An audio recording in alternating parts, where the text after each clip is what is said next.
بسم الله الرحمن الرحيم والصلاة والسلام على رسول الله سيدنا محمد النبي الأمي وعلى آله وصحبه وسلم. زمايلنا وحبايبنا اللي كانوا بيقولوا إزاي أعمل الأسئلة بتاعتي كل سؤال في صفحة، زي أساتذة مثلا الرياضيات زي الأستاذ عبد الرازق. أنا حاطط السؤال في صفحة وسايب بقية الصفحة فاضية هيحل فيها السؤال، إذا كان رياضة كيمياء فيزياء مثلا، أو إذا كان أحياء برضه، وأحط كل سؤال لوحده في صفحة عشان أحل وأشرح تحت السؤال ده.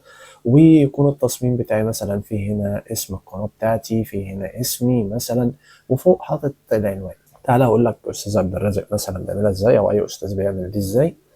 وازاي انا مثلا بعملها بطريقه تانية. انا بخلي اسئلتي بالشكل ده كده مثلا، او بالشكل ده كده، ليا تصميم خاص بيا مثلا، فانا ازاي اعملها، او تصميم يكون بالشكل ده كده خاص بيا برضه. هعرفك ده كله بيتعمل ازاي، بس تعالى الاول نشوف الطريقه اللي عامل بها الاستاذ عبد الرازق، او نحاول نطلع زيها بطريقه سهله. هنستخدم كانفا المجاني. الموضوع كله سهل وبسيط، هستخدم المجاني مش دافع فلوس. الاول كده قبل ما نبدا، انت عندك ملف بتشرح فيه. ايه بقى يا استاذ الملف اللي بشرح فيه؟ احنا كنا عاملين ملف خاص بينا وخاص بيك، ملف تشرح بيه. وتعلمنا ازاي نعمل الملف ده، اللي هو الملف الخاص بالشرح.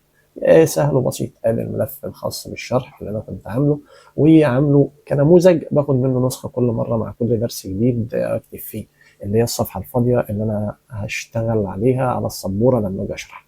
انا عامل الملف ده قبل كده، وفي فيديو معمول فيه وعرفنا ازاي نعمل دي، علشان لو انا مثلا عايز اشرح عليها صفحه فاضيه على السبوره او على الشاشه، فهي صفحه هكتب واشرح فيها. ده عملناه قبل كده، ومعانا عندك فيديو بيعرفك ازاي تعمل دي. طيب دي اهميتها ايه؟ تعالى معايا بقى. هناخد منها نسخه، يعني انا هسيب ده خلاص هو ملف خاص بيا للشرح. طيب هاخد منه نسخه. اعمل ميكا كوبي. ادي ميكا كوبي. ليه بقى؟ هاخده هعمل منه ملف خاص بالاسئله، وغير اسمه فاصبح مثلا الملف الخاص بالاسئله اهوت، عملت منه نسخه. الملف ده بقى انا هعمل فيه ايه؟ واحده واحده كده. خلاص دي الصفحه بتاعتي اللي فيها البيانات بتاعتي. حلو. بص ادي الصفحه. انت عايز ايه؟ والله يا استاذ انا عايز اعمل زي الاستاذ عبد الرازق معاذ. جميل، مفيش مشكله. كل اللي هتعمله الصفحه بتاعتك اهي تكرر. ادي بعدد الاسئله مثلا، اعمل دبليكيت. دبليكيت بعدد الاسئله مثلا. حلو. ومعاك الكتاب اللي هتاخد منه السؤال سكرين. يبقى أول طريقة إن أنت هتاخد السؤال أصلا من الكتاب سكرين. فين الكتاب؟ أدي معايا الكتاب مثلا إن أنا هاخد منه الأسئلة، فباخد السؤال سكرين شوت اللي أنا عايزه من الكتاب زي ما هو مثلا. أنا مش هكتبه بإيدي. وهنقول الطريقة التانية اللي إحنا ممكن نكتبه بإيدي. وأروح للملف بتاع الأسئلة. خلاص أهو أدي السؤال. جبت السؤال اللي أنا جبته كوبي، أو ادي السؤال. خلاص معايا السؤال بس كده. ايوه يا استاذ. ايه ده جه على الصوره عادي بسيطه. بضغط على الصوره بتاعتي ده لو انا عامل ووتر مارك، وبخليها تفرونت بس كده، فاصبح السؤال في صفحه. انا عامل صفحه تانية احط فيها السؤال التاني، مفيش مشكله. عايز بقى تبقى ترقم رقم السؤال رقم، عايز تكتب تحت اسمك والووتر مارك. انا كده كده عامل ووتر مارك كبير في الصفحه كلها، فخلاص دي بتاعتي. هعلمك ازاي تعمل اصلا الاسئله تكتبها بقى بايدك، مش هتعملها كده. طيب اجيب السؤال التاني. دي السؤال برضه نفس الكلام، هاخده سكرين شوت. دي الطريقه. وهكذا بقى نمشي بنفس الطريقه. السؤال اللي انا عايزه اخده كوبي سكرين شوت، واروح في الملف اللي انا عامله بتاع الدرس بتاع الاسئله ده، وادي السؤال. حلو. ده كده على كانفا. حط السؤال ظبطته خلاص، شده كبره على قد ما انت عايز، على قد الصفحه. والصوره بتاعتي اخليها، او الووتر مارك بتاعي اللي انا حاطه، فاخلي البوزيشن بتاعه تو فرونت. خلاص يبقى ده كده السؤال. الصوره بتاعتي اهي تو فرونت، تبقى في الامام بس. اصبح كل سؤال من الاسئله موجود في صفحه، وانا سايب بقيه الصفحه علشان اعمل فيها ايه؟ علشان اعمل فيها او احل فيها او اشرح فيها افكار. جميل كده لحد هنا زي الفل. طيب يا استاذ انا مش عايز اعمل كده، يعني انا عايز اكتب الاسئله زي ما انت مثلا عامل كده، وكاتب الاسئله كده وعامل ارقام للاسئله. تمام، مفيش اي مشكله. احنا كنا عاملين الملف خلاص اللي احنا قلنا عليه، اللي هناخده للاسئله، واخدين نسخه للاسئله اللي احنا عاملينها. الموضوع بسيط. احنا هنضيف الكلام بايدينا، يعني مش هنجيبه سكرين. ماشي. يبقى ده طريقة سهلة بسيطة خلصناها عادي جدا في الملف اللي احنا كنا عاملينه. بقينا نضيف الأسئلة سكرين شوت اللي هو من الكتاب. طب لو أنا هكتب الأسئلة ودي أسئلة تخصني أنا وأنا عايز أكتبها أنا وأقسمها أنا، سهلة بسيطة. شيل ده بقى خلاص. ادي الملف انا كنت جايبه اهوت خلاص للاسئله اللي انا عامل له نسخه. عدل اسمه، هيبقى مثلا ملف خاص او السؤال او ملف الاسئله، ملف للاسئله. تعالى بقى نعمل واحد احنا بايدينا بتصميم لوحدنا. ازاي اعمله؟ ادي الملف بتاعي سهل بسيط. كل اللي هعمله لو انا عايز هنا يبقى في منتصف الصفحه في اعلاه في المنتصف مثلا، هخلي رقم السؤال. يعني هنا كده مثلا هكتب رقم السؤال. ده التسلسل اللي هبدأ بيه، معروف إن ده السؤال الأول. حلو. هضيف رأس السؤال نص. خد بالك ده قالب إحنا هنشتغل عليه بعد كده. يبقى ده كده رأس السؤال، هينضاف في الحتة دي على أول سطرين هنا. فرأس السؤال رأس، أدي النص، اكتب ده رأس السؤال. حلو. يبقى أنا عندي هنا ده كده دائما رأس السؤال هيتكتب في المكان ده. كبره، خلي الخط تمام على اليمين، عايز يعني بس ده رأس السؤال. حلو. طيب الاختيارات يا أستاذ سهلة بسيطة. انزل اعمل كوبي من النص ده خلاص وهعمل الاختيارات. قبل ما اعمل الاختيارات فأنا هعمل النقاط بتاع الاختيارات. بمعنى ادي نقاط الاختيارات، ادي ألف، ادي ب، ادي ج، ادي د. دي نقاط الاختيارات. حلو، جميل زي الفل. اعمل فيهم ايه بقى نقاط الاختيارات؟ ركز، اعمل كنترول ايه. ماشي، شايف دي كده؟ اضغط عليها، خليهم يبقوا بعاد عن بعض، مفيش مشكلة. يبقى دي كده الاختيارات، حروف الاختيارات. قللها. لو هنقلل الخط بتاعها نخليه 38 مثلا. حلو قوي كده، جميل. دي كده الاختيارات بتاعتي او الحروف بتاع الاختيارات، مش الاختيارات لسه. طيب وبعدين خد منها نسخة وهقول لك ليه. علشان تبقى لا ده بالظبط نفس المقاس، واركنها هنا جنب دلوقتي. عايز بقى انت تحط دايرة فوق الحرف، عايز تحط قلب، عايز تحط مربع، ادي عندك الاشكال والاليمنتس الاجزاء دي. اختار الشكل اللي يعجبك. هختار الشكل ده مثلا، مفيش مشكلة. يبقى انا بصمم القالب بتاع الاسئلة بتاعتي. طبعا انت ممكن تعمل ده بشات جي بي تي، ولكن بشات جي بي تي كل مرة يتغير، يبقى ثبت برومبت عشان يعمله لك. ولكن انا بحب اعمل شغل بايدي بالشكل ده. هذه اول واحدة، اول اختيار. طيب هات الاختيار اللي بعده، نفس البتاع خلاص خدها. وكمان واحدة وحطيها تحت الحرف ده كده، واعمل لها البوزيشن بتاعها، خليه ورا الحرف. طيب زود كمان واحدة وخليها برضو ورا الحرف. زود كمان واحدة وخليها ورا الحرف. وسطنهم بقى وظبطهم، يعني دي كده نطلعها فوق شوية مثلا عشان تبقى على الحرف، وهكذا. انت اظبط، غير الاشكال، غير الالوان، غير اللي يناسبك وشوف اللي يناسبك. انا كده خلصت الاختيارات بتاعتي. حلو. فين بقى ادي الكلام اللي هنكتبه؟ ده كده هيبقى المستطيل اللي انا هضيف فيه النصوص كل مره. حلو.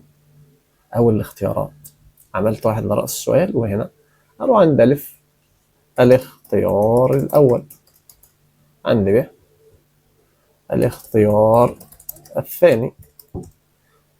عند ج، الاختيار الثالث. وعند د اللي هو الاختيار الرابع. ده كده نموذج انا هشتغل عليه، الاختيار الرابع. خلصت كده. ده اصبح القالب بتاعي اللي انا هشتغل عليه. تقدر تغير براحتك، يعني انت تقدر تغير براحتك. خلاص ده مسح.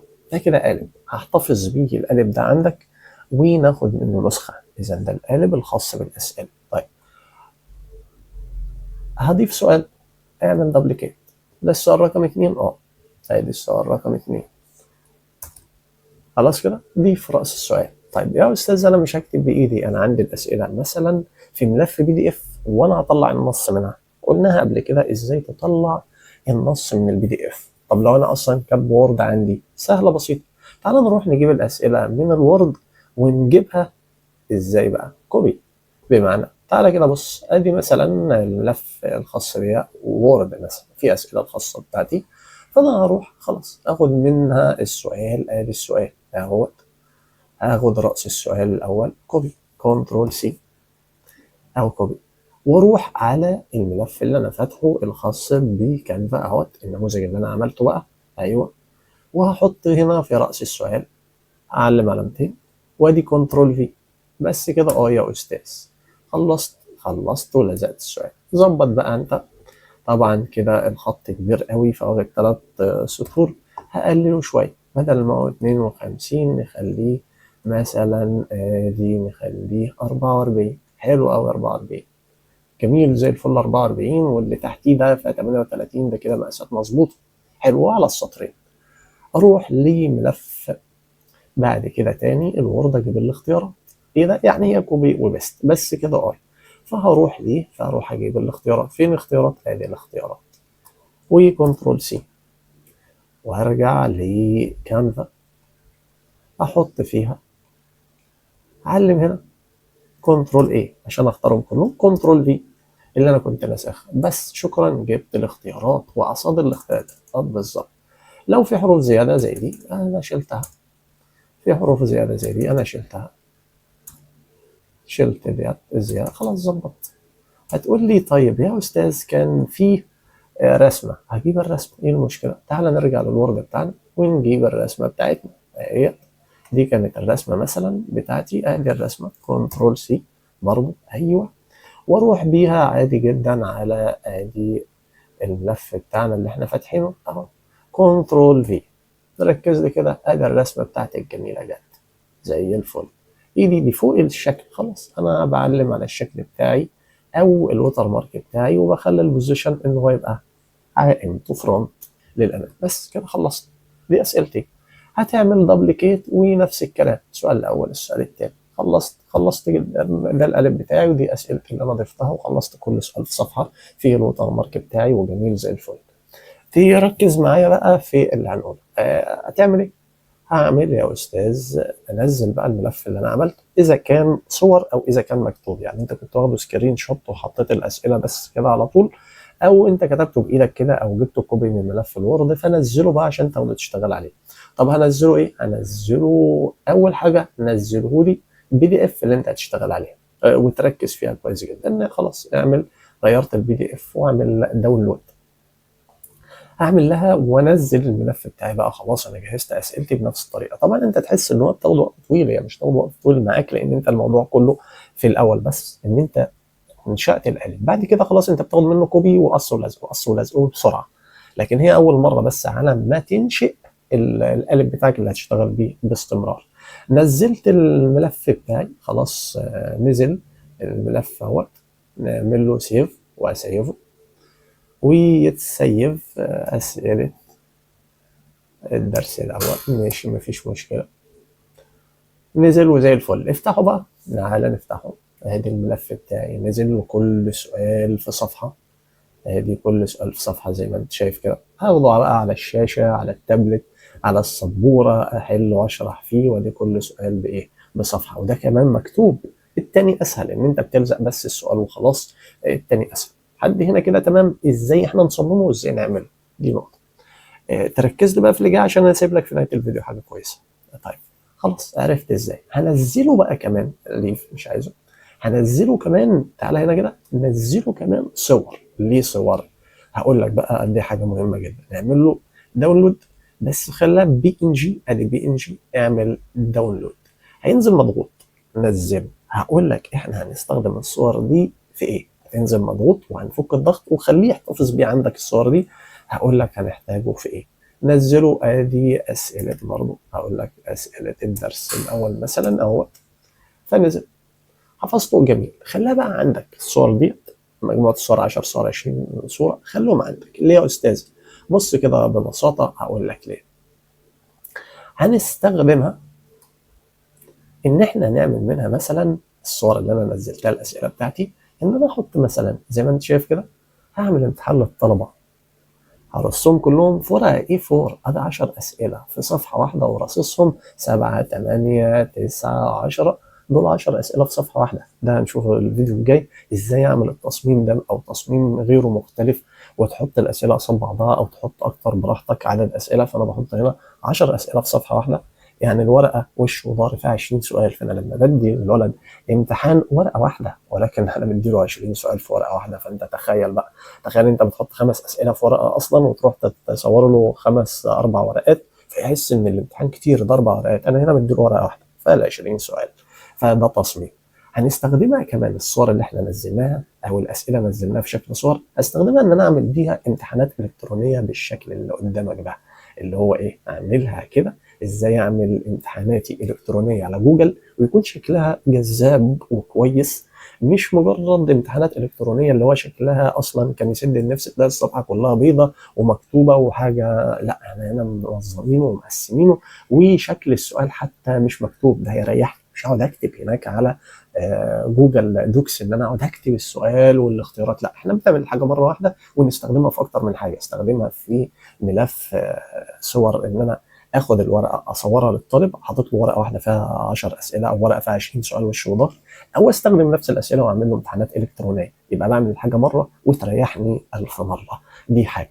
يبقى انا قلت لك انت ليه هتنزلها لي اصلا في على هيئه صور. حلو. طيب اللي انت عملته ده كله يا استاذ، انا بقى مش هقعد اصمم انا بنفسي. تعالى معايا كده بقى وركز. انا مش هقعد اعمل انا البتاع دي كده بالشكل ده، يعني ان انا اقعد بقى اصمم الحروف والكلام ده، الموضوع ده صعب. طيب هسهل عليك اكتر. ازاي؟ تعالى كده بص، هتفتح ملف فاضي خالص اهو، يعني انا فاتح ادي صفحه فاضيه خالص. لو انا هصمم البتاع، تعالى نمسح ده كمان كله خالص، امسح دي، امسح دي. انا فاتح ملف فاضي عادي خالص اهو، هفتح ملف فاضي. حلو كده، صفحه فاضيه. هعمل لك القالب واخليك تعمله بطريقه سهله. ازاي بقى؟ بص، مش هخليك تعمل دوائر وحروف، انا هسيب لك قالب من القوالب، مش قالب واحد، هسيب لك اكتر من قالب. ركز كده. ده قالب الدوائر اهي بالحروف ومظبطها لك ومية مية. دوائر مثلا بشكل تاني، تعالى هنا كده، دي حروف وشكل الاختيارات شكل تالت ورابع كمان وخامس وسادس كمان، اعمل لك اشكال مختلفه، وسابع خلاص كده، وثامن، وكمان سايب لك اللي ممكن ديت هقول لك خليك معايا هنعمل فيهم ايه. فانا سايب لك اكتر من واحد، هسيبهم لك صور، فانت تاخد الصوره اللي تعجبك وهقول لك تعمل بيها ايه. بمعنى تعالى ندون منها واحده، انهي واحده عجبتك، انهي واحده هتعجبك فيهم. مثلا ده لو انت هتكتب بايدك، يعني انا لو انا هكتب انا بايدي الاختيارات. طب قول لي الاول، انا مش عايز اكتب الاختيارات، انا هاخد السؤال سكرين شوت والزقه. طيب حلو، خد الفاضيه دي، يعني دي كده مثلا هتنزلها، اعمل لها يا استاذ ادي داونلود، هبقى سايبهم لك طبعا. فانا كل اللي هعمله نزل الصوره دي بس. كل اللي هعمله الصوره اللي تعجبك هتاخدها وتديها وتاخدها وتديها لشات جي بي تي، وهقول لك تعمل بيها ايه. نزل الصوره عندك، نزلتها الصوره اللي تعجبك، هسيب لك الملف فيه الصور دول 9 صور او 10 صور، او هسيب لك اكتر ان شاء الله يعني. خلصت كده، روح لشات جي بي تي، هنرفع له الصوره اللي هو النموذج اللي انت عايزه. حلو، فين يا استاذ؟ ادي تحميل، ماشي. ادي نموذج قالب واحد. كل اللي هنقوله له بالظبط كده، يعني تركز بقى في اللي هنقوله. اعمل برواز بسيط للصورة دي مع الحفاظ على المقاسات زي ما هي. ده كده بقى بالظبط زي ما هي، وخليها تبقى مناسبة أو تدل وتعبر عن مدرس رياضيات، عشان هتبقى قالب لأسئلة الرياضيات ولشرح الرياضيات. وخلي التوقيع بتاعي أو التوقيع بتاعي في الأسفل. قول اللي أنت عايزه بالتايبوجرافي 3D، خليه تايبوجرافي 3D، وخلي الألوان متناسقة. يعني قول اللي أنت عايزه واديله. هنشوف هو هيعمل لنا إيه. هيعمل لك برواز لشكل صفحتك اللي أنت هتستخدمها تحط فيها الأسئلة بتاعتك سكرين شوت. تعال نشوف هيعملها ازاي دي. ادي يا سيدي الصفحه، ايه ده؟ خلصها وعملها زي ما انت شايف. خدها كوبي، خدتها كوبي. حلو كده، عملها لي ماثيماتكس واسمي تحت والكلام. صفحه رياضه بالظبط. انت بتاع احياء قول له نفس الكلام، انت بتاع كيمياء قول له نفس الكلام، اللي هي الصفحه الفاضيه كاتب لك الاسم تحت، وانت قول له بدل لي الاسم. موضوع سهل وبسيط. طب انا استخدمتها ده كانت صفحه فاضيه، ايوه. تعالى بقى نروح لملف الاسئله، ادي الصفحه اهي، ادي كنترول في. ايه ده اللي انا جايبها من هناك من شات جي بي تي اهي. طيب اعمل فيها يا استاذ؟ حطها بس هنا في كانفا، حطها وسيبها على بس ما تخلص تحميل وهقول لك تعمل فيها ايه. هنخليها الخلفيه الرئيسيه الاساسيه بتاعتي اللي انا هشتغل عليها ببساطه. حملت، ايوه. اعمل ادي كده، بعد ما حملت اعمل كنترول او اعمل كليك يمين، خليها باك جراوند. شكرا، بقت قالب. خد منها نسخ، خد منها نسخ، خدت منها نسخ، بقى معاك منها نسخ كتير. عملت الملف بتاعك خلاص. هتحط فيها الاسئله بتاعتك سكرين شوت، ايوه. روح للكتاب بتاعي، هات السؤال اللي انا عايزه، هاخده سكرين شوت عادي جدا. ادي السؤال اللي انا عايزه اهوت، هقصه، اخده كوبي، واروح لملف الاسئله اللي انا عملته اللي انا صممته بشكل بسيط اهوت، كنترول في. بس كده، ايوه. طبعا انا حاطين احياء على رياضه هتبقى سلطه. ايوه بص، شد شد شد، بس كده جميل زي الفل. ادي السؤال بتاعي اتحط في منتصف الصفحه، او حطه بقى انت، شده وظبطه. بس كده يا استاذ، جميل زي الفل. ده لو انت هتعمل الاسئله او هتكتب انت، او هتاخد الاسئله سكرين شوت. عرفنا بنعملها ازاي؟ سهله بسيطه. طيب يا استاذ، انا مش عايز اعملها كده، مش هاخدها سكرين، انا عايز اعمل زيك، وعايز انا اعمل الحروف الف وب وج ودال بس هكتب، وعايز حاجه تكون منظم فيها الف وب وج ودال. سهله. ما هو انا سايب لك في القوالب اكتر من قالب، اختار بقى اللي يعجبك. يبقى انا معايا طريقتين، يا اما هتاخد سكرين شوت للسؤال وتحطه، يا اما انت عايز تكتب جنب كل حرف. سهله بسيطه. وما انتش عايز تعمل الحروف دي، انا مجهزها لك عادي جدا. خد اللي يعجبك. عايز تاخد انهي؟ ناخد دي. هبقى سايبها لك وانت اختار اللي تختاره. انا هنزل دي عندي، الصوره دي، هعمل لها داونلود، هبقى سايبهم لك في ملف، فانت اعمل لهم داونلود ذس بيج بس اللي هنزلها، اللي انا اخترتها دي اللي عجباك، اي واحده عجباك. هسيب لك شويه قوالب كتير، اختار اللي يعجبك منهم يعني. نموذج 2، ادي النموذج للقالب 2. خلاص، نزلته عندي الصوره اللي انا عايزها. اروح لشات جي بي تي، هنرفع له الصوره بتاعتنا. ادي النموذج القالب اللي احنا قلنا عليه 2 اهو، ونقول له اعمل برواز للصوره. عايزني اعمل برواز للصوره يكون بسيط وجذاب، ويدل على ان الصفحه لمدرس احياء، وتبقى قالب لشرح الاحياء. حافظ على كل حاجه في الصوره، المقاسات والحروف بتاع الاختيارات. زود بس برواز، ويعبر عن مادة الأحياء. أضيف ووتر مارك باسم أستاذ سيد حمود، يكون شفاف عشان ما يضيقش الكتاب. نيش في الكتاب، يلا اديله. هينشئ الصورة، تعال نشوف بقى هيدينا ايه المرة دي. خلص لي الصورة، الله جميل زي الفل. وحط لي أم السيد مين؟ ماشي، هسيبها تبقى أمي عادي. حطيت بدأ، ماشي. طيب خلصتها، خدها كوبي، اخد دي كوبي، واروح للملف. ادي الملف اهو، تحط كنترول في. هو تقريبا بيشتمني ولا هو بيشتمني؟ انا اديته، ايوه. انا بدل ما احط له سلاش كتبت مين؟ ماشي. هو كتب يكون بيشتم، بس يكون بيشتم. حطيتها في كانفا، جبتها من هناك كوبي وحطيتها في كانفا. اعملها سيت از باك جراوند بس كده. عايز تزود منها زود، زود عادي جدا براحتك.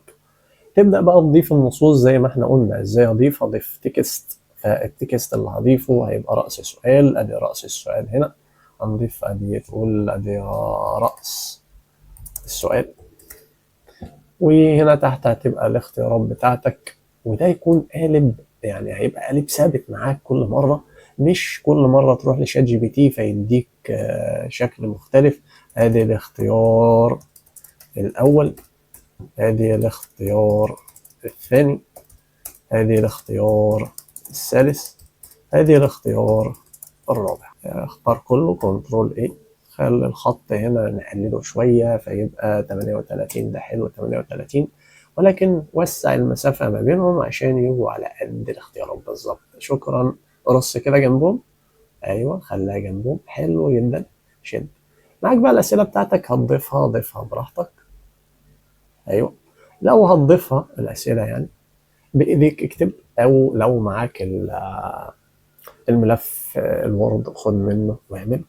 وبعد ما تخلص نزله PDF، وبعد ما تخلص نزله برضه صور. ما تنساش سايب لك الملف ده، ولو ما لقيتوش يبقى اسأل عليه في مجموعة الصور دي اللي انت هتستخدمها كقوالب، وتخلي ChatGPT يعدل لك عليها وهو بس يحافظ لك على الاختيارات. لو كده يبقى اسأل على جروب الفيس، هتلاقيني ان شاء الله هنزلها لك عادي جدا الصور كلها، وممكن انزلها لك صور بدل ما يبقى ملف مضغوط ولا حاجه، انزلها لك صور اختار منها اللي يعجبك. والبروم بتكتب انت وقول للChatGPT اعمل 1 2 3، لا عدل هنا، لا غير هنا، لا اعمل هنا. وما تعجبكش كرر تاني وتالت ورابع لحد ما تستقر. خد الصوره حطها في كانفا، اعملها كقالب وضيف اكتب اسئلتك، او حطها سكرين شوت عادي من اي كتاب لو انت هتعمل كده. الصور اللي احنا نزلناها المره دي هنتعلم ان شاء الله الفيديو الجاي ازاي نعمل الاسئله بتاعتنا بالشكل ده، ويكون في فيديو كمان ازاي تعمل امتحان الكتروني مميز بالشكل ده باذن الله. بالتوفيق.